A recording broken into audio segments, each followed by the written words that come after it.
Halo Cendekiadi, kembali lagi bersama saya Sulfi di segmen kita semua di Pedia. Nah, pada kesempatan kali ini kami mau membagikan tips dan langkah menulis karya ilmiah. Mungkin beberapa dari Anda masih ada yang bingung bagaimana sih langkah-langkah menulis karya ilmiah yang benar. Sebelumnya, yuk jangan lupa tekan tombol like, share, dan subscribe dulu ya. Sebelum kita masuk ke langkah menulis karya ilmiah, alangkah baiknya kita harus tahu dulu nih macam bentuk karya ilmiah.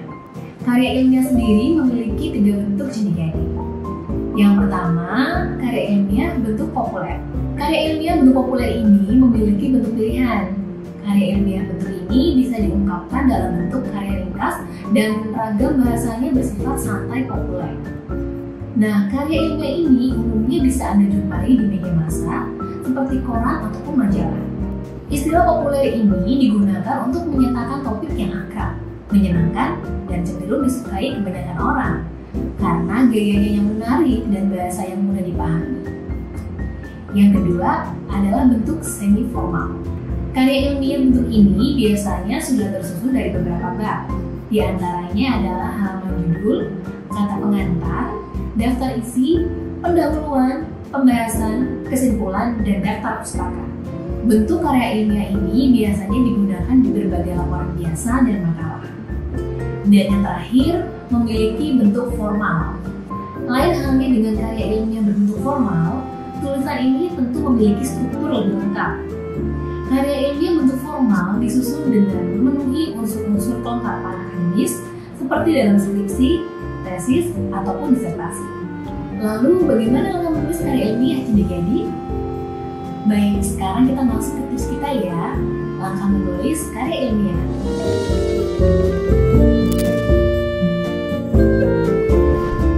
Langkah yang pertama adalah Anda harus menentukan tema penelitian. Penentuan topik ini sangat penting dalam penulisan karya ilmiah, sebab topik adalah inti utama dari seluruh isi tulisan yang hendak disampaikan kepada pembaca.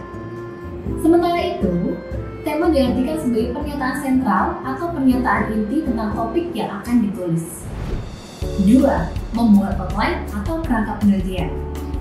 Langkah selanjutnya, Anda harus membuat outline atau kerangka penelitian. Outline karya tulis ini berperan sebagai pemandu ketika Anda melakukan proses penulisan, supaya tulisan Anda tidak melebar terlalu jauh dari topik yang sudah Anda tentukan. Pada dasarnya, tujuan outline ini akan mempermudah proses penulisan alur dan mengembangkan tulisan hingga terperinci.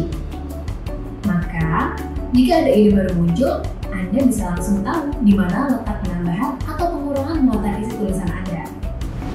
3. Mengumpulkan bahan. Langkah selanjutnya, Anda bisa memulai untuk mengumpulkan bahan. Bahan tulisan bisa Anda dapatkan dari berbagai media cetak ataupun elektronik. Ingat, pemilihan bahan yang relevan bisa dengan cara membaca atau mempelajari bahan secara sepintas serta menilai kualitas isi bahan.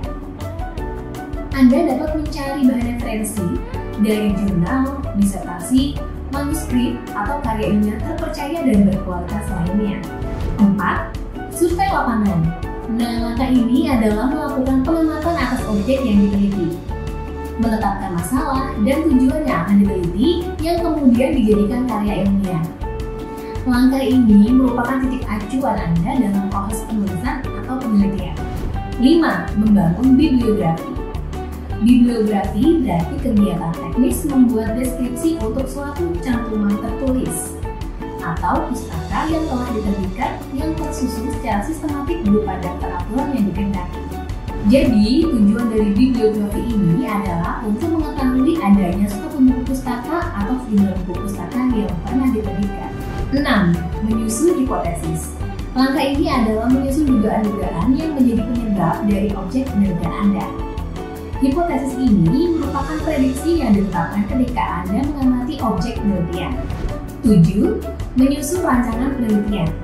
Menyusun rancangan penelitian ini merupakan kerangka kerja bagi penelitian yang dilakukan. 8. Melaksanakan percobaan berdasarkan metode yang direncanakan. Langkah ini merupakan kegiatan nyata dari proses penelitian dalam bentuk percobaan terkait penelitian yang dilakukan. 9. Melaksanakan pengamatan dan pengumpulan data. Setelah melakukan percobaan atas objek penelitian dengan metode yang direncanakan, maka selanjutnya Anda melakukan pengamatan terhadap terhadap objek percobaan yang dilakukan tersebut. 10. Menganalisis dan menginterpretasikan data. Langkah ini menganalisis dan menginterpretasikan hasil pengamatan yang sudah dilakukan. Anda bisa mencoba untuk menginterpretasikan segala kondisi yang terjadi pada saat pengamatan. Nah, di langkah inilah Anda mencoba untuk meneliti dan memperkirakan apa yang terjadi dari pengamatan dan pengumpulan data. 11. Merumuskan kesimpulan dan teori. Langkah ini mencoba untuk menarik kesimpulan dari semua yang didapatkan, dari proses percobaan, pengamatan, penganalisaan, dan penginterpretasian dari objek penelitian. Nah, cendekiadik, itu tadi langkah-langkah menulis karya ilmiah. Bagaimana? Adakah cendekiadik di sini yang masih bingung? Atau ada sebagian dari Anda yang sudah mulai menulis karya ilmiah Anda? Anda bisa mencoba untuk menggunakan langkah-langkah tadi ya, cendekiadik. Lalu apalagi ya yang bisa kita bahas untuk selanjutnya? Yuk komen di kolom komentar info apa lagi yang bisa kita bagikan untuk Anda. Saya Sylvie, sampai jumpa.